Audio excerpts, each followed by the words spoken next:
Imagine a single parade that isn't just a show of soldiers and tanks, but a carefully choreographed message to the world. In 2025, Beijing rolled out a military spectacle unlike any other.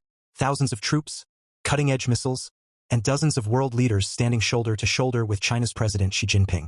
But look closer, and the absences are just as loud as the cheers. Why were Donald Trump, Japan, South Korea, and almost all of Europe missing from the spectacle? To understand that silence, we need to go back, not just to today's geopolitics, but to the bitter wars of the past. The parade unfolded in Beijing with tens of thousands of military personnel marching in perfect synchrony. Over 1,000 pieces of military equipment rolled through the streets.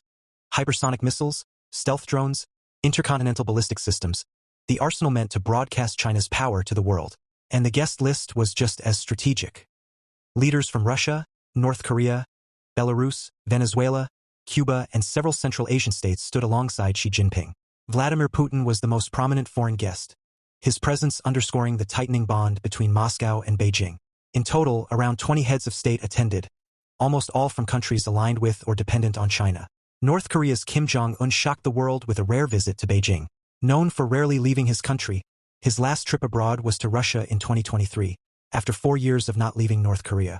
Now, 2 years later, he's on the move again, arriving not by plane, but aboard his iconic armored green train. Slow and heavily fortified. But it's just as important to notice who wasn't there. France, Germany, the UK, and most of Europe were absent. The United States wasn't invited, and Donald Trump, and when asked if he was upset of being left out, he insisted he wasn't upset. Even though he did make a point to watch the event and called it very, very impressive, saying China's parade was just theater, and that America's military power speaks for itself. Why leave out Europe? The answer is layered. First, China wanted the spotlight on nations sympathetic to its worldview. Inviting NATO powers like Britain, France, or Germany would undercut the parade's message of a new world order, led by Beijing and its allies. By excluding them, China sent a signal. Europe is not the audience. Asia and the global South are. Now the absences of the neighboring nations sting even more.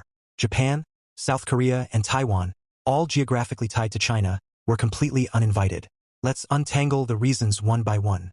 Taiwan was excluded because Beijing refuses to recognize it as a sovereign state. Inviting Taipei would shatter the one China narrative. South Korea was kept out due to its security alliance with the United States, especially its role in hosting American bases aimed at deterring China and North Korea. Japan's absence, however, has the deepest historical roots. To understand that, we need to travel back nearly a century, to the beginning of China's bloodiest war.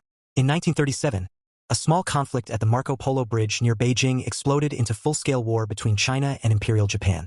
What followed was a nightmare. Japanese forces swept into Chinese cities, committing atrocities on an unimaginable scale. The most infamous was the Nanjing Massacre, where over 200,000 civilians were killed and countless women assaulted. For 8 long years, China bled. Entire cities were reduced to rubble. Millions were displaced. This war merged into the global conflict of World War II when Japan attacked Pearl Harbor in 1941. The trauma of those years left deep scars. For China, Japan was not just an enemy. It was the invader that tried to erase its sovereignty. Even after Japan's surrender in 1945, historical wounds have never truly healed. Beijing still accuses Tokyo of whitewashing wartime atrocities in its history books. So when China hosts a parade meant to showcase its strength, inviting Japan would be unthinkable. The parade wasn't just military theater. It was also a reminder of who China sees as friend and foe. So the guest list in Beijing wasn't random, it was history made visible. Russia's Putin was there because Moscow and Beijing now share a bond forged in opposition to the West. Cuba and Venezuela stood present as symbolic allies from the global South. But the absences told the other half of the story. No Europe, because Europe still leans toward Washington. No Trump, because the US is China's main rival. No Japan, South Korea, or Taiwan, because history and geopolitics have placed them on the other side of Beijing's grand narrative. The 2025 Beijing parade was more than soldiers marching. It was history marching. Every invited leader, every absent neighbor, every missile paraded through Tiananmen Square carried not just military weight but centuries of memory and rivalry. And that's the essence. Parades don't just show power. They show the stories nations want the world to remember, and the ones they'd rather erase. If you like this video and want more videos like this, just give a thumbs up and subscribe to this channel.